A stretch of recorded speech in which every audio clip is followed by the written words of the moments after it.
In Santa Cruz, California. I am here, as you can see from this background, at the Kia Niro EV launch for North America. They're launching it today, and there's a bunch of media here, and we're going to be here for a couple of days. The video's coming up with my experience with Kia Niro EV. I drove it from the airport to here, which was about an hour, and I have to say, compared to what I experienced with the plug-in hybrid version, day and night. I absolutely love it. It's much better. Obviously, I got a top of the line version, but still, in comparison, I am definitely impressed. As a matter of fact, if I didn't have my Chevy Volt already, this would definitely be probably on the top of my list as far as kind of a secondary car for me. But it's not going to be available for another few weeks. It is in production right now, but it will be available in the United States very shortly. They're not taking reservations, by the way. You're just going to have to pretty much show up to the dealership when they get there. Kind of weird. I personally thought that taking reservations would be a smart thing to do and kind of figure out what the demand is, and therefore maybe leverage the supply. But unfortunately, they're not doing that. They're not releasing the price, but they're pretty clear with us that you can guess what it is, judging by what Hyundai Kona, which is EV, which is kind of a sister car, is.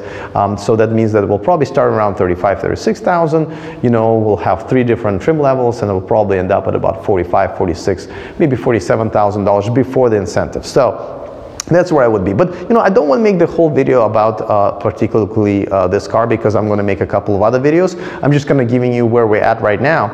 But the reason I'm saying this is because I already mentioned Hyundai Kona EV, and yes, these cars are going to be sold in California, in the ZEV states, and kind of a limited capacity. And I think this is where I really hope that the demand for these cars will kind of wake Kia and Hyundai and many other manufacturers up and say, hey, listen, people want this car, so why don't you start making more and more of these? Even the non-ZEV states can actually, it will make sense for them to sell. They're very cautious about it. The product is great, I gotta tell you. The product is now really good. The pricing after the incentive, I would say that it's also decent. Maybe a little bit, a few $1,000s more than I would say would be a great pricing, but listen, it's capitalism, so we'll see what happens. They are already selling it in Korea, in Asia, and in Europe. It looks like they're doing very well. As a matter of fact, from what I understand, they're allocating more cars there than the United States, so that might be a shortage because of that. But I hope all of that creates a demand where they will be making more of them. Like, for example, as you know, Porsche just announced that they're going to double the production for the year for a Taycan, because they're getting so much demand, and they figure, why not? People are here knocking on our doors with money, so why not take it? So now, why wouldn't Hyundai and Kia kind of go with the same route? Well, I have a couple of theories. First, before I go any further, let me just reach out. Since I'm doing this video all by myself, let me reach out and show you this thing. If you don't own this one, this is the Adventures of Starman, and this is the product of StarmanGifts.com. That's my sponsor of this video and of this channel.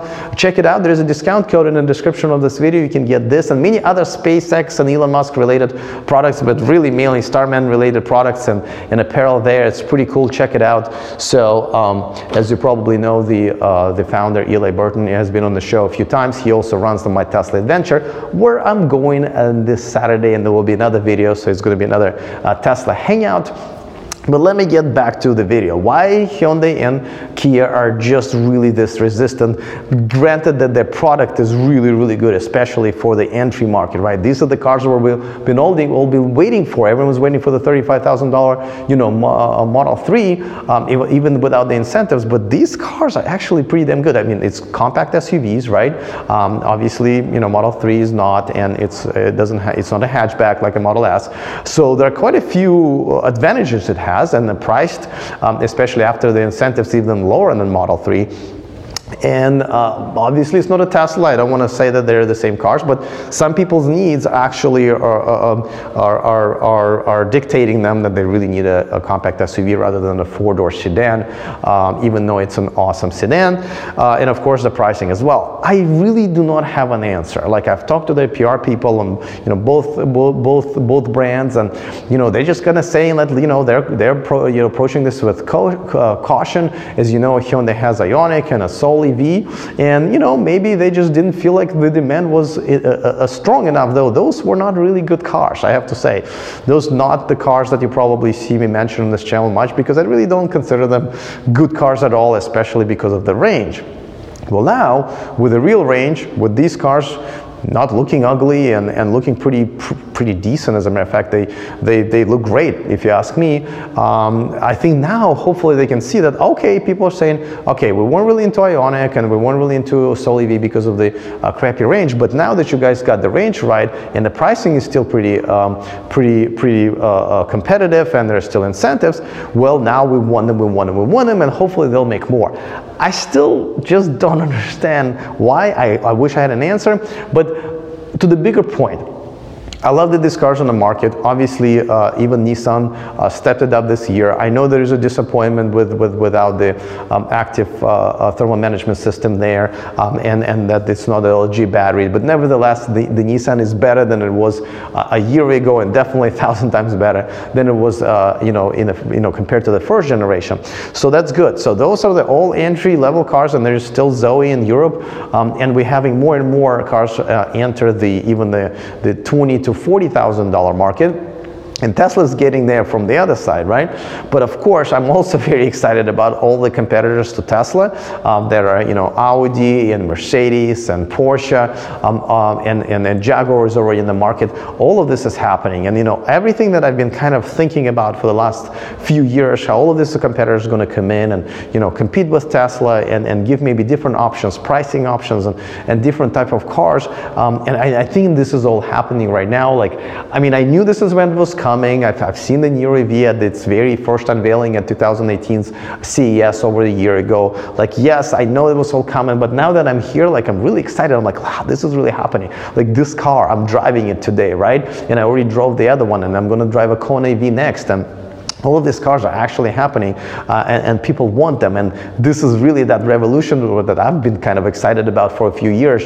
Is now not just Tesla, it's like the entire world, the entire car industry. And I know there's still a Toyota and Hondas and naysayers, as I call them, but they'll get in line. It's almost impossible because of stuff like this.